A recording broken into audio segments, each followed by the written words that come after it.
just ahead on RDTV, we're taking you back to the country of Guatemala. This is from our trip in 2005 with KEZI.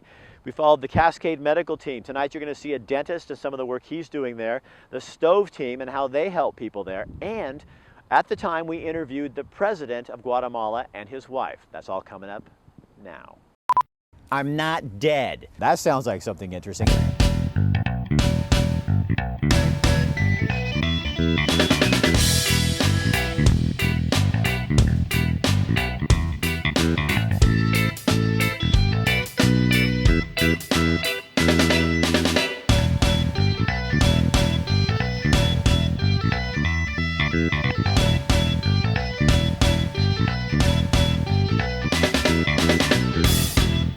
This next story in Guatemala is something I really remember well, because we followed a dentist and his crew out to a remote village. It was far out in the country. And so we're in a village, we're finished shooting, we're sitting, Kurt, my photographer, and I are sitting on a bench in the town square. And for about half hour, people are just kind of staring at us and looking at us. But after a while, we became part of the scenery. And this little boy came over and sat on my lap, and he started looking at me and started making fun of me. He was laughing at me and laughing about the hair on my arms and the hair that was on my chest and going like this and saying I was a monkey.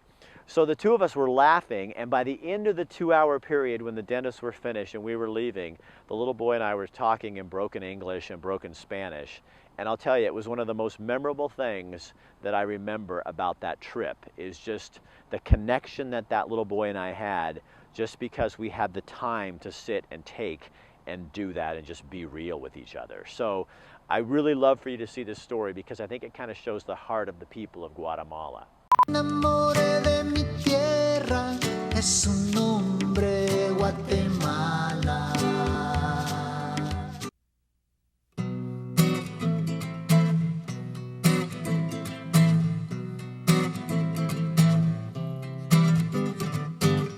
About an hour from Solala is this small village, and these people can't get all the way to the hospital. The hospital comes to them. Eye doctors, dentists, and general practitioners come out here to give the services that these people need. Now, about a year ago, a Eugene dentist came up with this idea, a way to prevent tooth decay in these small places. And he says it already appears to be working. Almost every place seems like a long distance when you're trying to get somewhere in Guatemala, which is why the doctors of the Cascade Medical Team take the clinics to the rural village. When the outreach team arrives at a village about an hour from the hospital, there's already a line. This time of year, it's dry and dusty in Guatemala. The sun is bright and very hot. He was about 2050 with the pinhole. Conditions that can be unforgiving for the eyes. Para mí me parece excelente porque he doesn't have the money to pay for an eye examination, so it's great to have somebody who comes here and does it for free. A set of glasses, and he's ready to go. Pues está bien. In the other corner, aches and pains are handled by a medical doctor.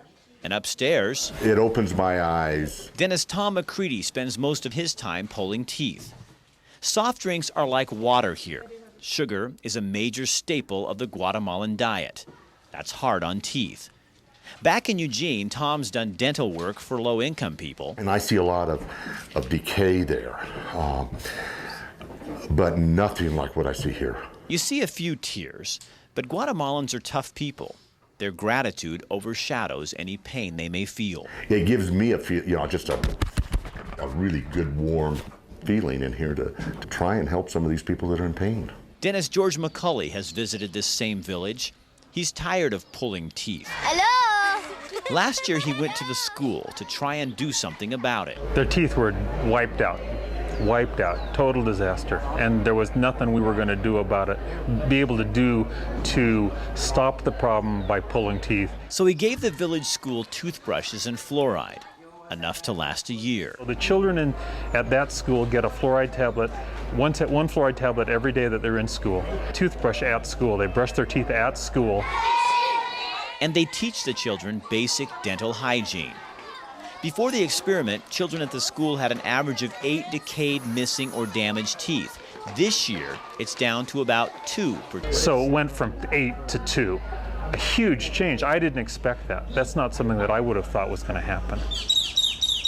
That is the thing about Guatemala that gets to you. You don't have to do a lot to make a change. There's just a feeling that you get when you've done something that helps other people. It's the basics the Guatemalans need help with, and they appreciate anything you can do for them. I have not been to Guatemala once when I haven't been told that God will repay me. George McCulley will continue to monitor the kids' teeth to see how the program is working. His hope is that he can take this to other villages in Guatemala.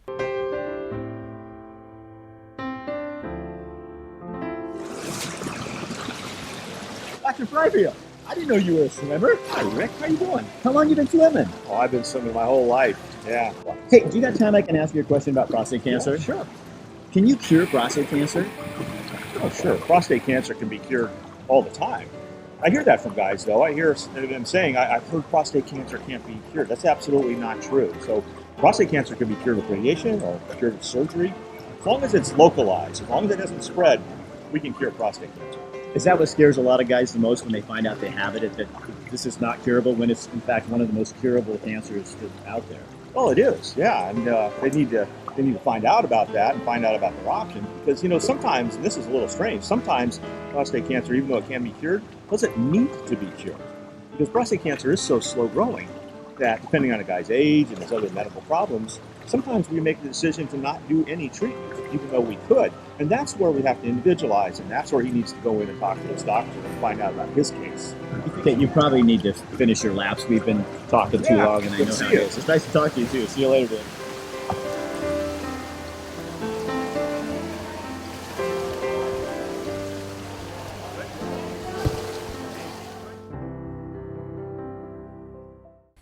One of the things Americans take for granted is our stove. In Guatemala, that's not the case.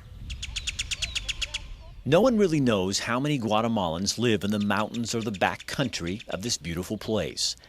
Everywhere you turn is another village, another group of homes, another community. Some in places you'd never dream of putting a home. The women spend upwards of 6 hours a day in the kitchen cooking over an open flame.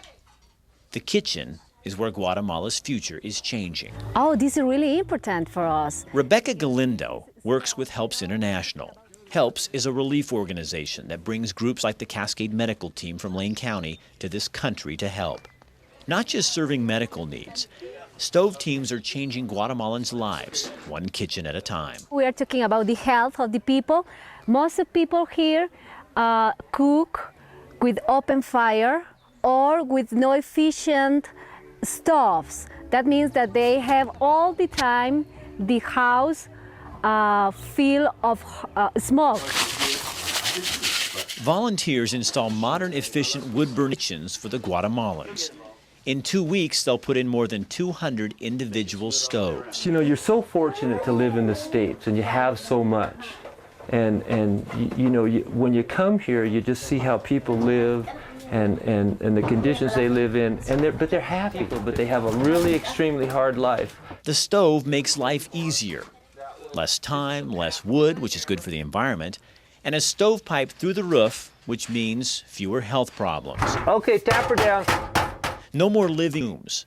No more creosote buildup on the walls thick enough to scrape off with your fingers. Oh, it's my people. Here is Guatemala, my people, brothers and sisters, and it's the health of them. And because Rebecca understands them and their need to develop their country, organizing this stove project, she says, is just the beginning. They are starting to understand the importance that is to organize a committee for different projects. This is only the beginning, and then I hope that we can work other projects of education, of economic development, of health, of other kind of projects with them.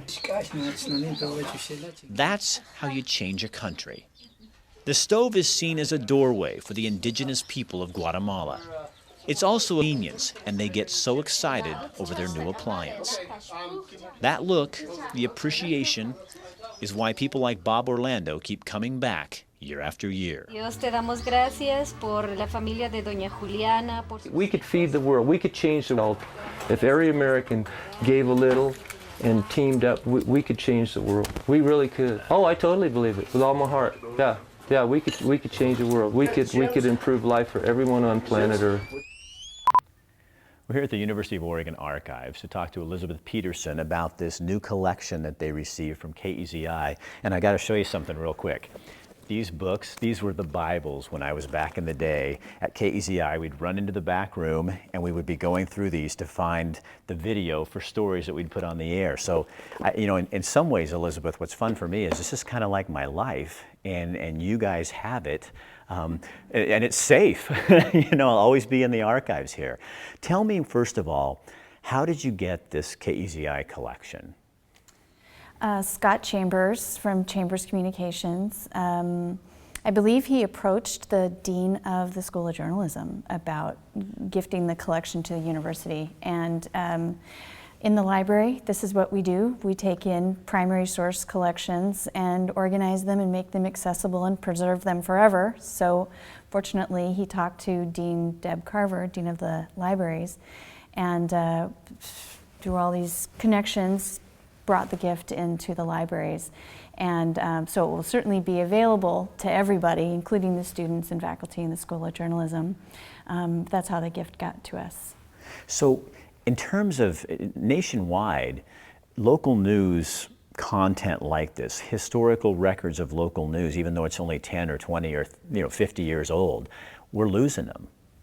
Yeah, absolutely. This is actually a very unique kind of collection. I mean, not just unique for the content because it's regional news and a medium-sized media market, but there are very few collections like this that still exist and that have this kind of chronological scope and are this intact. There's really, I know of fewer than 10 that still exist around the country. So the Chamber's doing that, this was pretty foresightful. Oh yes, especially since they've since sold the business. I'm so grateful that Scott Chambers and his siblings had the foresight to give us the rights to the material, which rarely happens at all, where the repository gets the copyright to the material, because it allows us to make this freely available to whoever needs it. We try to recoup our costs through use fees just for our staff time and transfer costs, but we don't have to then pay a rights holder in addition to that, or the user doesn't have to track down a rights holder. So yes, the vision that he had in ensuring the safety of this amazing legacy of his mother, Carolyn Chambers, and his family is such a benefit to the entire state and really to researchers everywhere, I like to think.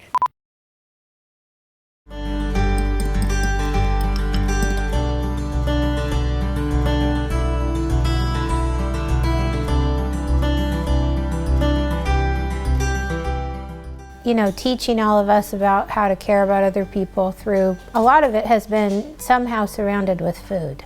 These two right here for the guys, and maybe you could sit there, Regine. Aunt Patty believes whether it's food or relationships, you get out what you put into it. And the cornbread actually has Regine's little touch to it where I put honey in the cornbread. And the right ingredients matter, whether making great food or connections to people. When I have my name on a product, I want it to not only be good, enhance the product, make it fun, but I want it to be valuable to the body. Aunt Patty products are healthy alternatives. They are perfect for the busy lifestyle we live because with Aunt Patty products, you don't have to reinvent the recipe, just make it your own, naturally. Someone like myself who works outside the home and is busy with kids and sports and activities, but still wants to pretend they're a little bit of a gourmet, really enjoys using the Aunt Patty's products to enhance their cooking. For example, Aunt Patty's coconut oil, and substitute that for some of the butter in a cookie. Aunt Patty, Pat Turansky, knows her line of products will spice up your kitchen and help you eat healthier. But even more than that, Pat Turansky hopes what you experience in the kitchen brings freedom and a new voice to the rest of your life. Make it your own naturally is important because that's kind of what I've always done. I've taken what's there and then I've added my own zest, if you will, to it. And I also think it's important because I'm not Betty Crocker. The lady that might use my Aunt Patty product is not Pat. She's herself. But it gives permission to just add your own twist. And I think, you know, the brand Aunt Patty really came from us wanting to share what she already was doing. And she was doing these things. I mean, this is really who she is. Quality ingredients. Whether in relationships or in the kitchen, it all matters.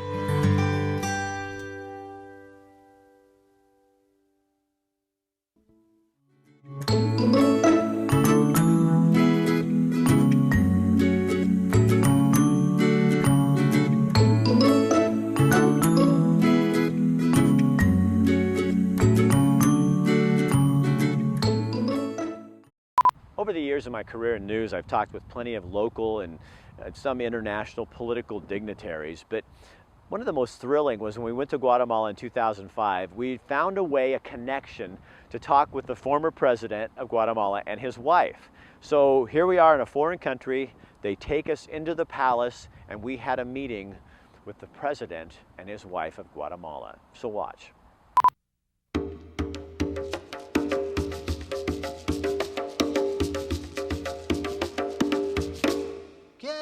While in Guatemala, we got the rare opportunity to sit down with the president of the country in the presidential palace to talk with him about his country, his new government, and his plans for the future. I've noticed in your country you have a reputation, a very violent place. Before we came down here, we looked on the website for the United States government and it says, violent place, be careful. How do you change that so that people will want to come back down to your country?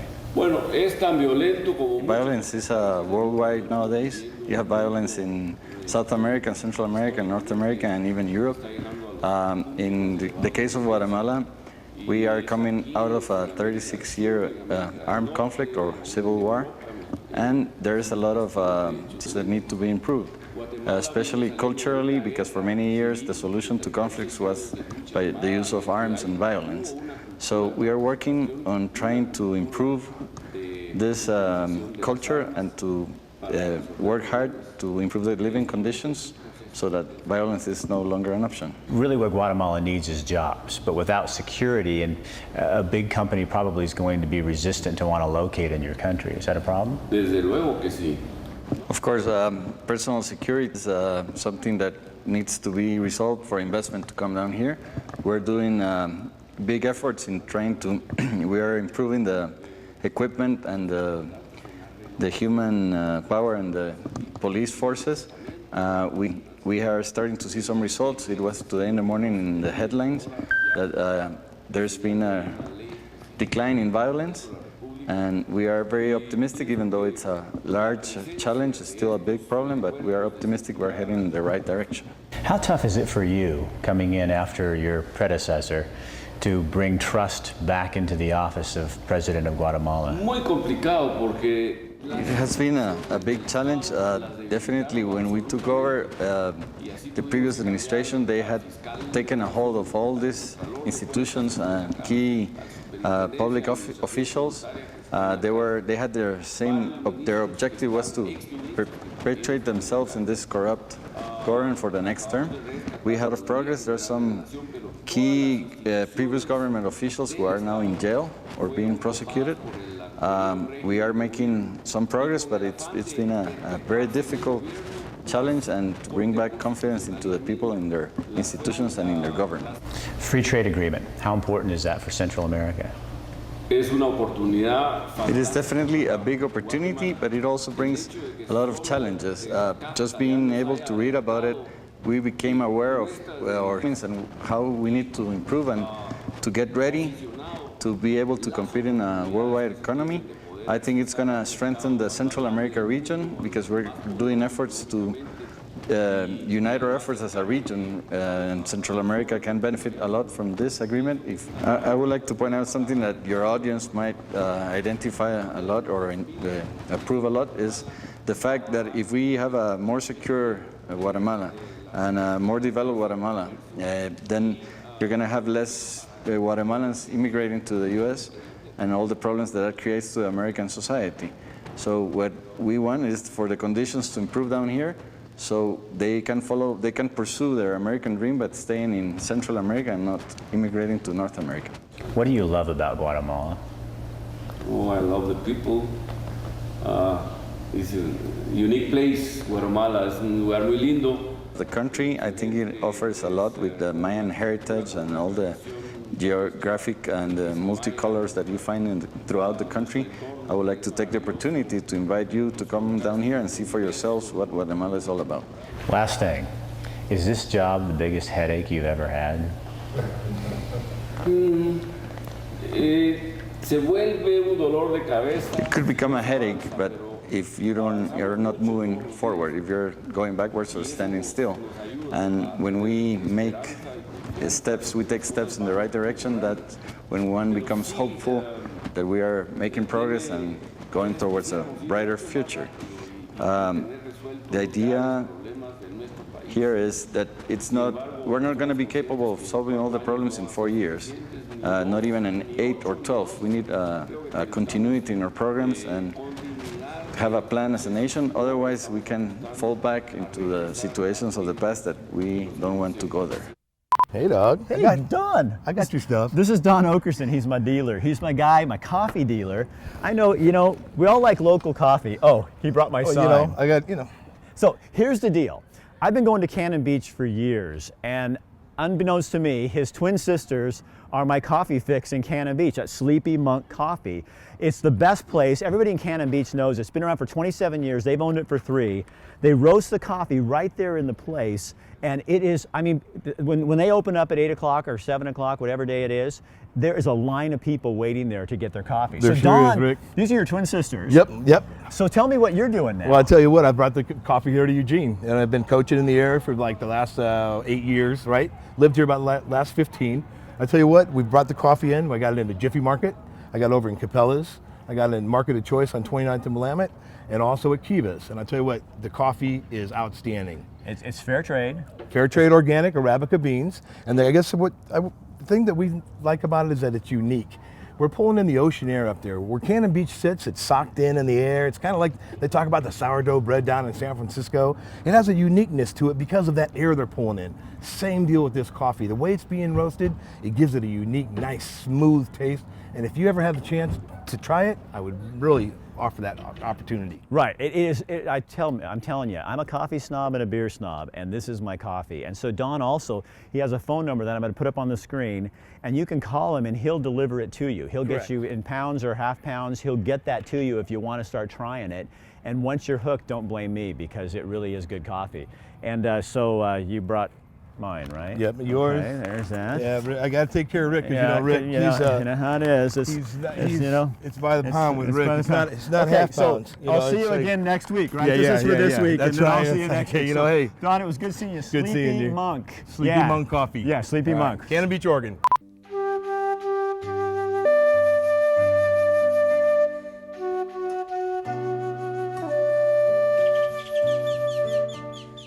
The secret of Guatemala is its people. The memory is always with me. I never forget these people here. It's hard to forget the face of need when you see it for yourself.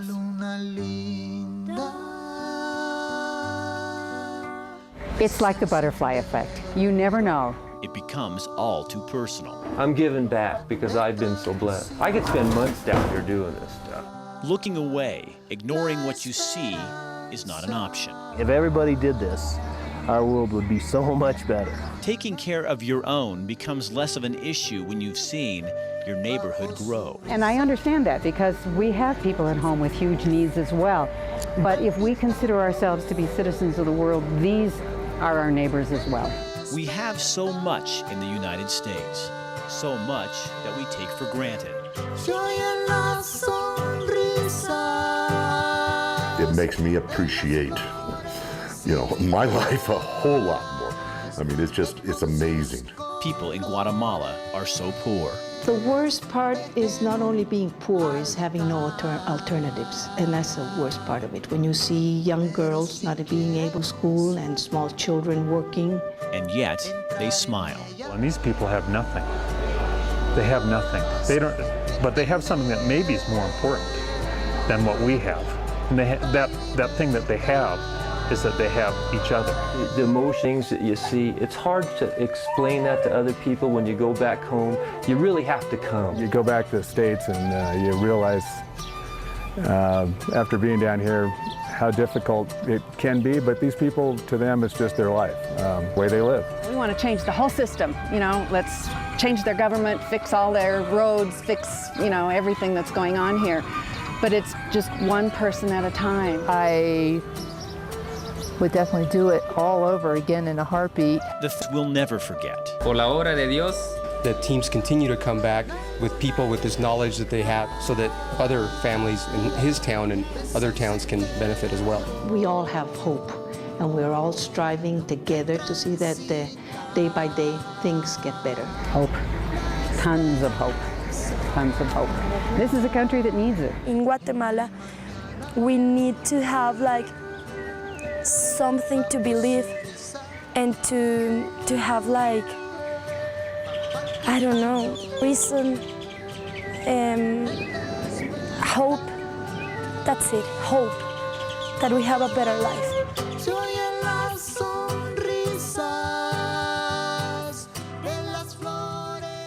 After spending time with the people, it makes you somehow feel responsible to do something to try to help. When you see where they live, how they live, and the determination with which they live, it seems to erase the borders between Northern and Central America and make the world that much smaller. What do you say about the Cascade Medical Team, a group of our neighbors willing to give up their time and pay their way down here to help these people? Well, one of the patients at the hospital put it best. She said when the Cascade Medical Team is in Guatemala, there are no angels left in heaven, because they're all down here, people of their country. In Antigua, Guatemala, with photographer Kurt Richter, I'm Rick Dancer. Thanks for watching. So if you missed the first part of the Guatemala series that we ran last week, you can go online to rickdancer.tv and find it right now. Or on the 29th of the month, on Sunday the 29th, we're going to air the whole half-hour special with some commercials in between, but you can catch it then as well. That's it for now. Now, Will, go ahead and roll the promo to show them what it is that we do for a living. So I still get people walking up to me going, Rick, what are you doing now? What we do is promotion. We do media services, so we produce videos for YouTube, for internet use, for website use. We also produce videos for nonprofits, and we can help you find people to help pay for that. So we do a whole myriad of services and a lot of social media. So get in touch with us. Go to rickdancer.com or email me at rick@rickdancer.com. Heck, I'll even throw my phone number up here, but you better be calling me for business. Give me a call, let's figure out what you need, and we'll help you get there. That's really all it is. It's so easy.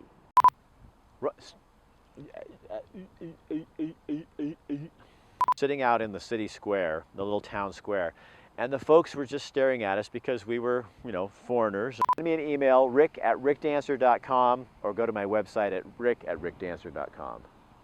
Or rick@rickdancer.tv, or